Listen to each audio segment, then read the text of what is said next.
peur de me retrouver tout seul. Je vais y arriver. Bon, avant de me juger, je sais que beaucoup de personnes vont me juger. Vous ne connaissez pas et par conséquent, vous n'avez pas le droit. J'avais entre 15 et 16 ans lorsque je commençais la vie d'escorte. J'étais vraiment coincée et j'étais très jeune, je le sais, mais j'en avais besoin. Voilà. Quand tu viens dans une famille où tu dois chercher à creuser, à fouiller, tu ne peux pas te comporter comme ceux qui sont déjà. Du coup, à l'époque, j'étais très belle par rapport à maintenant peut-être, ou alors maintenant je suis plus belle. Mais j'avais une forte poitrine, j'avais des formes. Alors, un jour, j'étais en train de faire ma vente des œufs parce que je devais financer mes études. Je vendais des œufs du côté de Bonamoussadi. C'est comme ça, j'avais une cliente, une cantine, tout le temps, elle était toujours en train de vider mon plateau. Voilà, un jour, elle me dit, tu sais, tu es très belle, pourquoi tu vends des œufs?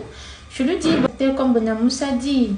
Et puis, je lui ai répondu tout simplement que non, je ne réside pas à Bonamoussadi, je suis juste venue passer des vacances et j'en profite pour faire mon commerce. C'est comme ça, elle me dit, oh d'accord, mais tu sais, tu peux exploiter ta beauté d'une autre façon. Bon, quand elle a dit tu peux exploiter ta beauté d'une autre façon, je pensais à Miss Monde, je pensais au mannequinat, je sais pas, une star. Elle me proposait franchement, devait être ça. Alors, elle m'a donné sa carte et comme à l'époque je n'avais pas de téléphone, je suis allée dans un call box et puis j'ai émis l'appel.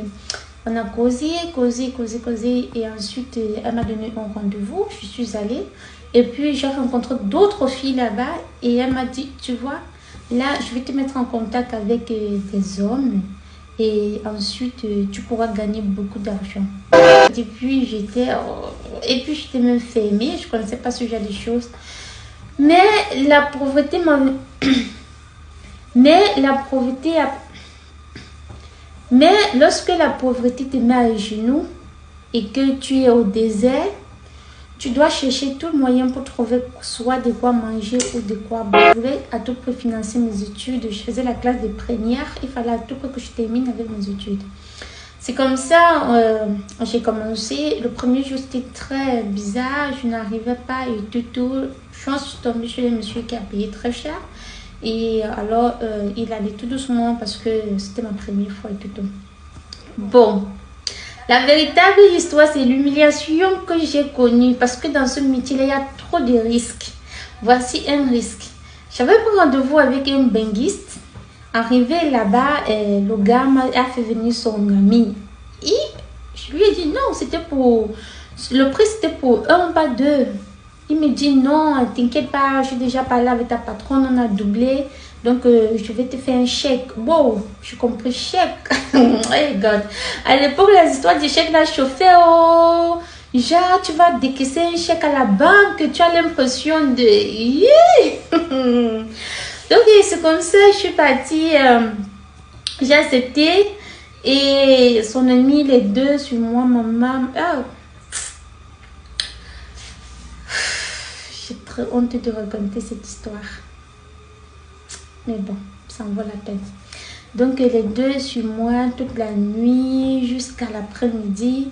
Après, il m'a signé un chèque. Je lui ai d'abord dit, moi, je ne prends pas de chèque. Parce que chez nous, notre patronne avait dit, non, il dit, non, je cause avec ta patronne, ça va.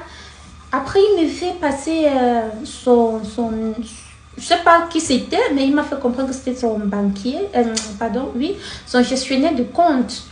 Son gestionnaire de compte me garantit que non, je peux aller encaisser le chèque, c'est pas un problème, nanana. Et nous voici, n'est-ce pas, on finit, on se libère. Il me dépose bien à côté de la banque. Je cours pour aller décaisser le chèque. Il me dit, tu sais, je suis pressée, je vais rater mon vol, nanana. Tu peux encaisser, tu peux prendre ton argent. Après, quand tu encaisses ton argent, tu me fais savoir et tout. Je lui dis, ok, oh, maman, j'arrive à la banque. Je joue la star, la superbe star. Maman, je regardais le gros prix là.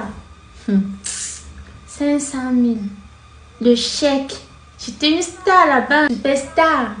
J'avais les talons aux pieds, tu t'imagines, j'ai failli casser les carreaux de la banque. Donc, c'est comme ça, j'arrive devant la caissière, elle me fait comprendre que non, c'est un faux chèque. Je lui dis pardon. Elle me dit c'est un faux chèque. Je dis non. J'ai causé avec le gestionnaire du compte. Elle me dit ma chérie, c'est un faux chèque. Je voulais un peu faire apporter comme ça, comme le papier hygiénique. On va déposer d'ailleurs, jeter d'ailleurs comme ça dans le bangala. La honte. Donc comme ça, le gars, son numéro passé encore. Je l'appelle. Je lui dis, mais attends, tu m'as donné un faux chèque, machin. Elle me dit non, c'est quelle banque? Il me dit non, c'est quelle banque ça, machin. Viens ici, je pars là-bas. Le gars n'est pas là. J'appelle, je suis déjà là. Il dit non, j'ai dit là, maman. J'ai fait le tour des doigts là, le jour là, maman. Après, je me suis fatiguée toute seule. Je suis rentrée. Comme vous voyez souvent les là, des vendeuses de